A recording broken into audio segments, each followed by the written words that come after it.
E69 news కి స్వాగతం. ముందుగా ముఖ్యాంశాలు. నలుగురు జవాన్ల వీరమరణం, రంగంలోకి రక్షణ మంత్రి. జూలై 22 నుంచి ఏపీ అసెంబ్లీ సమావేశాలు ప్రారంభం, నారా చంద్రబాబు.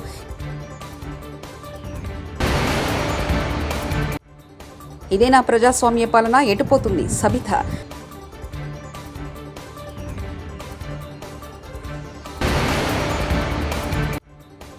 చిత్తూరులో 3,000 ఎకరాలు దోచుకున్న పెద్దిరెడ్డి, మంత్రి రాంప్రసాద్ రెడ్డి. జమ్మూ కాశ్మీర్లోని దోడాలో ఉగ్రవాదులతో జరిగిన ఎన్కౌంటర్లో 4 భారత ఆర్మీ సైనికులు వీరమరణం పొందిన నేపథ్యంలో రక్షణ శాఖ మంత్రి రాజ్నాథ్ సింగ్ రంగంలోకి దిగారు. ఆర్మీ చీఫ్ ఉపేంద్ర ద్వివేదితో మాట్లాడారు. 4 సైనికులు అమరులైన నేపథ్యంలో ఎలాంటి చర్యలైనా తీసుకునేందుకు స్వేచ్ఛ ఇస్తున్నట్లు ఆర్మీ చీఫ్ కు రక్షణ మంత్రి చెప్పారు. ఇక ఎన్కౌంటర్ కు సంబంధించి దోడాలో పరిస్థితులు, కొనసాగుతున్న ఆపరేషన్ గురించి అడిగి తెలుసుకున్నారు. ప్రపంచ కుబేరుడు టెస్లా సంస్థ అధినేత ఎలన్ మాస్క్ అమెరికా అధ్యక్ష ఎన్నికల్లో పోటీ చేస్తున్న రిపబ్లిక్ పార్టీ అభ్యర్థి డొనాల్డ్ ట్రంప్ కు భారీ ఆర్థిక సాయం అందిస్తున్నారు.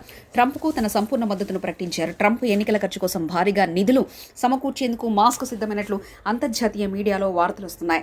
ట్రంప్ ఎన్నికల ఖర్చు కోసం ప్రతి నెల $45 మిలియన్ 365 కోట్లు సమకూర్చడానికి మాస్క్ అంగీకరించినట్లు వాల్ స్ట్రీట్ జర్నల్ ఓ కథనాన్ని ప్రకటించింది. తెలంగాణలో ఆరోగ్యశ్రీ ప్రజల్లో ఉన్న ఎన్నో అనుమానాలు నెలకొన్న సంగతి తెలిసిందే. దీనికి తోడు రేషన్ కార్డులో లింకులు, ఇలా ప్రజలు తీవ్ర ఇబ్బందులు ఎదుర్కొంటున్న పరిస్థితి. ఈ క్రమంలో సీఎం రేవంత్ ఒకంత తీపి కబురు చెప్పారు. మంగళవారం నాడు కలెక్టర్ల సదస్సు నిర్వహించిన రేవంత్ ఆరోగ్యశ్రీపై అధికారులకు కీలక ఆదేశాలు జారీ చేశారు. రేషన్ కార్డుకు ఆరోగ్యశ్రీ కార్డుకు లింక్ పెట్టిందని సూచించారు. తెలంగాణలో అందరికీ ఆరోగ్యశ్రీ కార్డులను అందించేలా చర్యలు తీసుకోవాలన్న అధికారులను సీఎం ఆదేశించారు. ఏపీ అసెంబ్లీ సమావేశంలో జూలై 22వ తేదీ నుంచి ప్రారంభం కానున్నాయి. ఈ మేరకు మంగళవారం అమరావతిలో సీఎం నారా చంద్రబాబు నాయుడు అధ్యక్షతన జరిగిన కేబినెట్ భేటీలో ఈ నిర్ణయం తీసుకున్నారు. అలాగే ఈ సమావేశంలో ఓట్ ఆన్ అకౌంట్ పెట్టాలా లేకుంటే ఆర్డినెన్స్ పెట్టాలా అనే అంశంపై ఈ భేటీలో కీలక చర్చ జరిగింది. అయితే 3 రోజుల పాటు ఈ అసెంబ్లీ సమావేశాలు జరగనున్నాయనే సమాచారం. గవర్నర్ ప్రసంగంతో ఈ సమావేశాలు ప్రారంభం కానున్నాయి. ఇక శ్వేతపత్రాల ప్రస్తావన సైతం అసెంబ్లీలో తీసుకురావాలని కేబినెట్ లో చర్చ జరిగినట్లు తెలుస్తుంది. మరోవైపు ఈ కేబినెట్ భేటీలో పలు కీలక నిర్ణయాలు సైతం తీసుకున్నారు. ప్రతిపక్ష ఎమ్మెల్యేల నియోజకవర్గాల్లో ఓడిపోయిన అభ్యర్థుల కార్యక్రమాలు చేస్తున్నారని, అధికారులు వారిని స్టేజ్ మీదకి కూర్చోబెడుతున్నారని మాజీ మంత్రి సబితా ఇంద్రారెడ్డి ఆగ్రహాన్ని వ్యక్తం చేశారు. మంగళవారం స్పీకర్ గడ్డం ప్రసాద్ కుమార్తో బీఆర్ఎస్ ఎమ్మెల్యేలు భేటీ అయ్యారు. పార్టీ ఫిరాయించిన వారిపై అనర్హత వేటు వేయాలని స్పీకర్ను కోరారు. అనంతరం వారు మీడియాతో మాట్లాడుతూ పార్టీ కండువాలు కప్పుకొని ఓడిన అభ్యర్థులు చెక్కులు పంపిణీ చేస్తున్నారని సబితా అన్నారు. బోనాల పండుగ చెక్ కానివ్వండి, రైతు బీమా లాంటి కార్యక్రమాలు కానివ్వండి, అవన్నిటికీ ఏదైనా కూడా బీజం వేసింది ఎవరంటే కేసీఆర్ గారని రాష్ట్ర ప్రజలందరూ కూడా తెలుసు. వాటిని అమలు చేస్తున్న సందర్భంలో ప్రోటోకాల్ డివేట్ కావద్దని అడుగుతున్న సందర్భంలో రాష్ట్రంలో జరుగుతున్న దాన్ని మా హక్కులను పరిరక్షించండి అని ఈరోజు స్పీకర్ గారిని కోరడం జరిగింది. ఆశ్చర్యం ఏంటంటే ఎండోమెంట్ ఆఫీసర్ గారు పైన వాళ్ళ డీసీకి ఫోన్ చేసి క్లారిఫికేషన్ అడిగితే కూడా ఓడిపోయిన క్యాండిడేట్ ని పిలవాల్సిందే స్టేజ్ మీదకి అని చెప్పి పిలుచుకోవడం జరిగింది. Police officers law and order maintain చేయాల్సిన వాళ్ళు కూడా అడ్జస్ట్ అయిపోండి మేడం అనే కాడికి చెప్పే కాడికి వచ్చారు. ఒక పక్కన ఆయన కూర్చుంటాడు, ఒక పక్కన మీరు కూర్చుంటే అడ్జస్ట్ అయిపోండి మేడం అని చెప్పే కాడికి పోలీస్ ఆఫీసర్స్ వచ్చారంటే ఏం రాజ్యం నడుస్తుంది? మార్పు అంటే ఇదేనా? ప్రజలు ఇదే కోరుకున్నారా అనేది ఒక్కసారి ఆలోచించమని కోరుతా ఉన్నాను. ప్రజాపాలన అంటే ఇదేనా ప్రజాపాలన అనేది దయచేసి ఆలోచించాలి అధికారంలో ఉన్న వాళ్ళందరూ కూడా అని మనవి చేస్తా ఉన్నాను. ఈరోజు ప్రతిపక్షం శాసనసభ్యులు ఉన్న దగ్గర ఏ విధంగా అయితే ఓడిపోయాలని మీరు స్టేజ్ మీద తీసుకొచ్చి కూర్చోబెడుతున్నారో, మీ నియోజకవర్గాలలో కూడా అదే విధంగా మీరు మీ దగ్గర ఓడిపోయిన వాళ్ళని కూడా స్టేజ్ మీద తీసుకొచ్చి కూర్చోబెట్టండి. అదొక సంప్రదాయాన్ని మీరే తీసుకురండి, లేకపోతే చట్టాన్ని తీసుకురండి. ఓడిపోయిన వాళ్ళు కూడా స్టేజ్ మీద ఉండాలి అని మొట్టమొదటిగా మా గౌరవ ముఖ్యమంత్రి రేవంత్ రెడ్డి గారి నియోజకవర్గంలోనే మొదలు పెట్టండి. ఓడిపోయిన వాళ్ళని కూడా నాతో పాటు పక్కన కూర్చోబెట్టుకుంటాను మీరు మొదలు పెడితే డెఫినెట్ గా మేము కూడా దాన్ని యాక్సెప్ట్ చేసి ముందుకు తీసుకెళ్తాం. ఇక్కడే కాదు, మొన్న ఈ మధ్య కౌశిక్ రెడ్డి గారు స్కూల్ సంబంధించి ఎంఈఓలను పిలిచి రివ్యూ చేస్తే ఎంఈఓలకి షోకాజ్ నోటీస్ ఇస్తారు డిఈఓ గారు. ఎట్లా పోయినా ఎమ్మెల్యే పిలిస్తే రివ్యూ చేస్తే ఇదేక్కడ సంస్కృతి తీసుకొస్తా ఉన్నారు?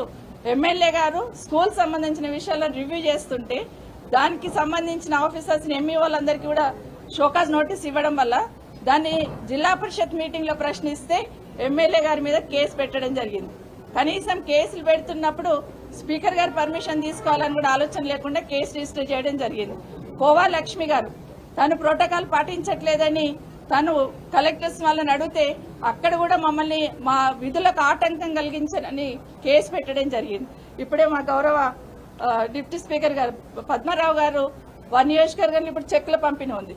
కరెక్ట్ గా 1 గంట ముందు ఆయనకి ఇన్ఫర్మేషన్ ఇస్తున్నారు, చెక్కుల పంపిణీ ఉంది మీరు వచ్చేయండి. అంటే గతంలో ఏముండింది? పార్టీ ఫిరాయింపుదారులపై అనర్హత వేటు వేయాలని కోరుతూ బీఆర్ఎస్ వర్కింగ్ ప్రెసిడెంట్ కేటీఆర్, మాజీ మంత్రి హరీష్ రావు తదితరులు స్పీకర్ను కలిశారు. స్పీకర్కు వినతి పత్రం సమర్పించారు. అనంతరం కేటీఆర్ మీడియాతో మాట్లాడుతూ మా పార్టీకి చెందిన 10 మంది ఎమ్మెల్యేలు, 6 ఎమ్మెల్సీలు పార్టీ మారారని తెలిపారు. స్పీకర్ 6 మాసాల్లోపు పార్టీని ఫిరాయింపు ఫిర్యాదులపై చర్యలు తీసుకోవాలని సుప్రీంకోర్టుకు చెప్పిందన్నారు. మణిపూర్లో ఓ ఎమ్మెల్యేను అలాగే డిస్క్వాలిఫై చేశారని తెలిపారు. అనర్హతపై నిర్ణయాధికారం స్పీకర్కై ఉన్నప్పటికీ 3 నెలలలోపు నిర్ణయం తీసుకోవాలని చెప్పిందని కేటీఆర్ తెలిపారు. డిఫైన్ చేసింది ఏమని, 3 నెలల లోపల ఖచ్చితంగా నిర్ణయం తీసుకోవాలి. తీసుకోకపోతే ఏం జరుగుతుంది అంటే, మణిపూర్లో ఏ రకంగానైతే సుప్రీంకోర్టు ఇంటర్వ్యూన్ అయ్యి స్పీకర్కి ఆదేశం ఇచ్చిందో, 3 నెలల్లో నిర్ణయం తీసుకోలేదు మీరు మేము చెప్పిన విధంగా, కాబట్టి మీరు రాబోయే వారం రోజుల్లో నిర్ణయం తీసుకోండి అంటూ స్పీకర్కు కఠినంగా ఆదేశం ఇస్తే ఆ వారం రోజుల్లోనే ఆ వ్యక్తి డిస్క్వాలిఫై అయినారు. స్పీకర్ గారికి గుర్తు చేశాం, మేము మార్చి 18 నాడు దానం నాగేందర్ గారి పిటిషన్, మొట్టమొదటి పిటిషన్ మేము ఇచ్చింది. ఆ రోజు స్పీకర్ గారికి స్వయంగా వారి చేతులకు అందజేయడం జరిగింది. ఈ రోజు మొత్తం మిగతా 9 పిటిషన్లు కూడా బై హ్యాండ్ ఇచ్చాము. ఇంతకంటే ముందే దాదాపు ఒక 7 పిటిషన్లు మేము by email, by registered post, by WhatsApp కూడా స్పీకర్ కార్యాలయానికి పంపించాము వివిధ తేదీల్లో. కాబట్టి స్పీకర్ గారికి ఈ రోజు మేము విజ్ఞప్తి చేసింది ఏమంటే, మీరు వెంటనే నిర్ణయం తీసుకోండి. ఇప్పటికే 4 నెలలు దాదాపుగా కావస్తా ఉంది, మరి 3 నెలల్లో నిర్ణయం తీసుకోవాలని చెప్పి మరి అక్కడ సుప్రీంకోర్టు తీర్పు ఉంది. దయచేసి స్పీకర్ గౌరవాన్ని, శాసనసభ గౌరవాన్ని కాపాడండి. సుప్రీంకోర్టు మీకు డైరెక్షన్ ఇచ్చే పరిస్థితి తెచ్చుకోవద్దు అంటూ కూడా స్పీకర్ గారిని మేము అభ్యర్థించడం జరిగింది. రాష్ట్రంలో అసాంఘిక శక్తుల్ని హెచ్చరిస్తున్నాం. ఈ అసాంఘిక కార్యకలాపాలన్నీ మానుకోండి. గంజాయి, మద్యం మత్తులో ఆడపిల్ల జోలికి రావద్దని హెచ్చరిస్తున్నా. చిన్న పిల్లల్ని కూడా వదలకుండా నంద్యాల, విజయనగరంలో జరిగిన ఘటనలు సభ్య సమాజం తలదించుకోలేని ఉన్నాయి. వ్యవస్థలు చెడిపోయి మనుషులు ఉన్మాదులా తయారయ్యే పరిస్థితి వచ్చింది. ఇది మొత్తం సరిచేసి బాధ్యత తీసుకుంటే తప్పు చేసిన వారిని కఠినంగా శిక్షలుంటాయి. నేను ఒకటే, రాష్ట్రంలో ఉండే ప్రతి ఒక్కరికి ఒకటే చెప్తున్నా, ఇల్లీగల్ యాక్టివిటీస్ ఎక్కడ జరిగినా వదిలిపెట్టం. I'm very clear. అలవాటైన వాళ్ళు ఎవరైనా ఉంటే అలవాట్లు మానుకోండి. మానుకోకపోతే మాత్రం చాలా ఫర్మ్గా ఉంటాం. రెండోది, గంజాయి మత్తులో లేకుంటే మద్యం మత్తులో ఇష్టానుసారంగా ఆడబిడ్డలపైన అత్యాచారాలు చేయడం, నేరాలు చేయడం, గంజాయి దాగి రోడ్డు మీద పడడం, ఇవి చేస్తే మాత్రం చాలా జాగ్రత్తగా ఉండండి. మళ్లీ మళ్లీ వార్నింగ్ ఇస్తున్నా.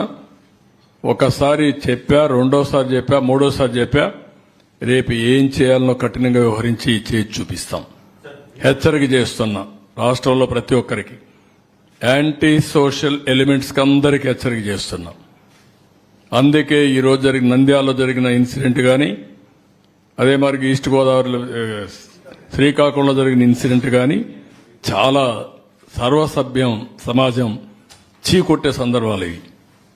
ఏంటంటే 9 సంవత్సరాల అమ్మాయి 3 దేశపై రేపు చేయడం ఏంటి, అమ్మాయిని చంపేయడం ఏంటి, వాళ్ళు మైనర్స్ ఏంటి, మైనర్స్ కూడా మరి తయారైపోయే పరిస్థితికి వచ్చారు. వాళ్ళని కూడా చెడుదారిని పెట్టే పరిస్థితికి వచ్చారు. ఇక్కడేంటి 6 నెలల అమ్మాయి ఏంటండి, వాడు ఏంటి, కొంచెమైనా సరే చిన్న పిల్లల్ని కూడా మరి హెరాస్ చేసే పరిస్థితికి వచ్చారంటే ఎంత దారుణం మనం ఆలోచించాలంటే, ఇది వ్యవస్థ ఎంత భ్రష్టు పట్టింది, ఎంత చెడిపోయింది, మనసులు ఏ విధంగా కలుషితం అయిపోయినాయి. ఒక్కొక్కరు ఎట్లా తయారయ్యారంటే ఒక ఉన్మాదుల మారిగా తయారయ్యే పరిస్థితికి వచ్చారు. దీనికి కారణం గడిచిన 5 సంవత్సరాలు. దీన్ని చాలా గట్టిగా వార్నింగ్ ఇస్తున్నా. ఎవరికైనా ఇంకా మత్తుంటే మాత్రం షాక్ ట్రీట్మెంట్ తప్పదు. మీకు బీ కేర్ఫుల్ ఆన్ దట్. గత 5 ఏళ్లలో వైకాపా నాయకులు భారీ భూదోపిడి పాల్పడ్డారని, దీంతో నాటి మంత్రులు, ఎమ్మెల్యేల పార్టీ కీలక పాత్ర అని ఏపీ మంత్రి రాంప్రసాద్ రెడ్డి ఆరోపించారు. చట్టపరంగా సమగ్ర విచారణ జరిపి కఠిన చర్యలు తీసుకుంటామని, మైనింగ్ శాఖ అక్రమాల్లో గత ప్రభుత్వంలోని బడవ నేతల పాత్రపై విచారణ జరుగుతుందని చెప్పారు. చిత్తూరు జిల్లాలో మాజీ మంత్రి పెద్దిరెడ్డి రామచంద్రారెడ్డి, ఎంపీ మిథున్ రెడ్డి 3,000 ఎకరాలు దోచుకున్నారని, తిరుమల తిరుపతి దేవస్థానం ముఠాల భూములను పెద్దిరెడ్డి కుటుంబం వదలలేదని ఆరోపించారు. సమగ్ర విచారణతో ఈరోజు మా ప్రభుత్వం ముందుకెళ్తా ఉంది. దాంట్లో ముఖ్యంగా నిన్న మా ముఖ్యమంత్రి వర్యులు రాష్ట్రంలో ఉన్న భూములపై శ్వేతపత్రం రిలీజ్ చేయడం జరిగింది. దాంట్లో కొన్ని నిజాలు మీ దృష్టికి తీసుకోబోదలిచాం. ముఖ్యంగా గత 5 సంవత్సరాల్లో ఆంధ్ర రాష్ట్రంలో సుమారు 1,75,000 ఎకరాల భూమిని వైసీపీ పార్టీ నాయకులైతేనేం, కార్యకర్తలైతేనేం కాజేయడం జరిగింది. దానిలో ప్రభుత్వం భూములున్నాయి, మఠాలకు సంబంధించిన భూములు, దేవాలయాలకు సంబంధించిన భూములు, అలాగే ప్రజలకు సంబంధించిన భూములు ఉన్నాయి. దీనిలో విలువ అక్షరాల 35,000 కోట్ల రూపాయలు అంటే మీరు అర్థం చేసుకోవాలా. ఆ రోజు ఆర్థిక వనరులు సమకూర్చుకునే దానికి ఆనాటి ముఖ్యమంత్రి జగన్మోహన్ రెడ్డి ఆయన మంత్రివర్గంలో ఉన్న కొందరు బడా నాయకులు ప్రభుత్వం యొక్క భూములను వాళ్ళ పేర్లతో రిజిస్టర్ చేసుకోవడం జరగడం, అలాగే గవర్నమెంటు అలాగే మాన్యాలకు సంబంధించిన భూములను ఆన్లైన్లలో చేసుకోవడం, డీకేటీ భూములను కూడా కాజేయడం, మానవాళికే చేటైన వంకపరం పోగులు, నాలాలు, చెరువులు ఇవన్నీ కబ్జా చేసిన ఘనత ఆ ప్రభుత్వానికే దక్కింది. ఎక్కువ ఈ కార్యక్రమాలు చేపట్టింది ఎమ్మెల్యేలు, మంత్రులుగా చలామైన వాళ్ళే. మేము ఈ 35 రోజుల్లో మా అధికారుల ద్వారా సమీక్షలు నిర్వహించి ల్యాండ్లలోకి వెళ్ళి ఎవరెవరు ఆధీనంలో ఉన్నాయని చూస్తే అక్కడ విస్తురపోయే నిజాలు బయటకు వచ్చాయి. చిత్తూరు జిల్లాలో ఆనాటి మంత్రి అలాగే ఎంపీగా ఉన్న అతను వాళ్ళ కుటుంబ సభ్యులు సుమారు 3000 ఎకరాల భూములను వాళ్ళ పేర్లతో పెట్టుకోవడం జరిగింది. పులిచెర్ల అయితేనేం, అలాగే అంగళ్ళు తమ్మలపల్లి కాన్స్టిట్యున్సీలు అయితేనేం, మదనపల్లి, పుంగునూరు చెప్పుకుంటా పోతే ఎక్కడ చూసినా ఆ భూములను కాజేసినారు. తిరుపతి విషయానికి వస్తే ఎప్పుడు నుంచో మఠాల్లో ఆధీనమైన ఉన్న భూముల్ని కూడా కాజేయడం జరిగింది. మేము ఒకటే చెప్తున్నాం, ప్రజలకు భరోసా ఇచ్చాం. ఎప్పుడైతే తెలుగుదేశం పార్టీ ప్రభుత్వం ఏర్పాటు అవుతుందో తప్పకుండా విచారించి ఆ భూములన్నీ ప్రభుత్వానికి అప్పచెప్తామని చెప్పాం. అదే కార్యక్రమాలు ఈరోజు మా యొక్క ప్రభుత్వం చేస్తుందని మీ అందరికీ తెలియజేసుకుంటున్నాం. రాష్ట్రంలో ఇసుక దోపిడీ జరిగింది. ఆ దోపిడీ కూడా పక్కల రాష్ట్రాలైన తమిళనాడు, కర్ణాటకకు రోజు వందలాదిగా వేలాదిగా టిప్పర్లలో తరలించి లక్షలాది రూపాయలు గడించినారు. ఆ రోజు గనుల శాఖ మంత్రి అయిన పెద్దిరెడ్డి రామచంద్రారెడ్డి ఆధీనంలోనే రాష్ట్రంలో ఉన్న గ్రానైట్ కొండలన్నీ ఆయన చేతుల్లోనే ఉన్నాయి. ఎవరైతే ఆ ప్రభుత్వాల్లో చట్టబద్ధంగా చేసుకుంటా అంటే వీళ్ళు హింసించారో వాళ్ళు ప్రభుత్వ దృష్టికి వాళ్ళ సమస్యలు తీసుకొని వస్తే తప్పకుండా వాళ్ళకి న్యాయం చేసేదానికి మా ప్రభుత్వం సిద్ధంగా ఉందని తెలియజేసుకుంటాం. చిత్తూరు, కడప జిల్లాల్లో ప్రపంచంలోనే ఎక్కడ లేని విధంగా ఎర్రచందనం చెట్లున్నాయి. పోలీసులను అడ్డం పెట్టుకొని, రెవెన్యూను, ఫారెస్ట్ అడ్డం పెట్టుకొని కోట్లాది రూపాయల ఎర్రచందనాన్ని కూడా చైనా మార్కెట్కు తరలించిన ఘనత ఆ రోజు మంత్రి అయిన పెద్దిరెడ్డి రామచంద్రారెడ్డి. దేశంలో భవిష్యత్తు అంతా ఏపీ రాజధాని అమరావతి అని సినీ నటుడు శివాజీ అన్నారు. ఆస్ట్రేలియాలోని మెల్బోర్న్లో నిర్వహించిన కూటమి విజయోత్సవ వేడుకల్లో ఆయన పాల్గొని మాట్లాడారు. మెల్బోర్న్ తెలుగుదేశం పార్టీ విభాగం అధ్యక్షుడు లగడపాటి సుబ్బారావు, ఉపాధ్యక్షుడు నంబల్ల గోపి, ప్రధాన కార్యదర్శి ముప్పనేని రామ్తో పాటు జనసేన నాయకులు విజయోత్సవ సభలో పాల్గొన్నారు. సభావేదికపై రామోజీ గ్రూప్ సంస్థ చైర్మన్ దివంగత రామోజీరావు సంస్కరణ కార్యక్రమం నిర్వహించారు.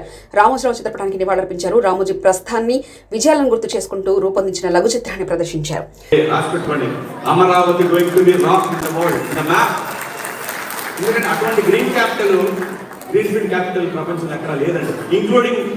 మీకు యూరోపియన్ కంట్రీస్లో కానీ, వెస్ట్రన్ కంట్రీస్లో కానీ, సౌత్ ఈస్ట్ ఏషియాలో కానీ అటువంటి గ్రీన్ ఫీల్డ్ క్యాపిటల్ రాదు. 50,000 ఎకరాల్లో అటువంటి సిటీ నిర్మాణం భవిష్యత్తులో జరగదు. ఎందుకంటే భూమి పెరగదు. దాంట్లో ఒక నది పక్కన ఇన్ని వేల ఎకరాలు, చుట్టుపక్కల అన్ని కూడా ఎయిర్పోర్ట్లు, సీపోర్ట్స్, ఒక 1000 కిలోమీటర్ల లోపు 900 నుంచి 1000 కిలోమీటర్ల పరిధిలో కోస్టు, ఇంత మంచి వనరు ఏ రాష్ట్రానికి భారతదేశంలో లేదు. చాలా భవిష్యత్తు బంగారంలో ఉండబోతుంది. దీనికి ప్రజల సపోర్ట్ కావాలి. ఆ సపోర్టు కూటమికి కావాలి. మన సంబరాల్ని ఒక హెచ్చరికలాగా భావించుకుంటూ ముందుకు పోదామని విజ్ఞప్తి చేయడానికి నేను ఈ రోజున మెల్బోర్న్ వచ్చానండి. వాళ్ళు చేసినటువంటి విధ్వంసం ఉలిక్కి పడేలా చేసింది. సో దాన్ని ఎప్పుడు మైండ్లో పెట్టుకొని ప్రతి ఒక్కళ్ళు కూడా ఆంధ్రప్రదేశ్కి మీ వంతు సహకారం అందించండి. మీ నుంచి చాలా కోరుకుంటుంది. ఎందుకంటే మీరు మీ కుటుంబాలను నిలబెట్టడానికి ఇన్ని కష్ట నష్టాలకు వచ్చి ఇక్కడ దాకా వచ్చి మళ్ళీ ఆంధ్రప్రదేశ్ గురించి ఆలోచిస్తున్నారంటే మేమందరం అదృష్టవంతులం. మీ సహకారం ఇలాగే కోరుకుంటూ మీ శివాజీ. Thank you. 4 జవాన్ల వీరమరణం, రంగంలోకి రక్షణ మంత్రి. జూలై 22 నుంచి ఏపీ అసెంబ్లీ సమావేశాలు ప్రారంభం. నారా చంద్రబాబు.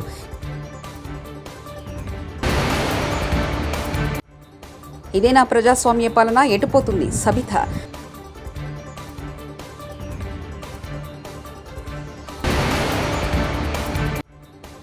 చిత్తూరులో 3,000 ఎకరాలు దోచుకున్న పెద్దిరెడ్డి, మంత్రి రాంప్రసాద్ రెడ్డి. ఈ 69 న్యూస్ ఇంతటితో సమాప్తం. చూస్తూనే ఉండండి ఈ 69 న్యూస్.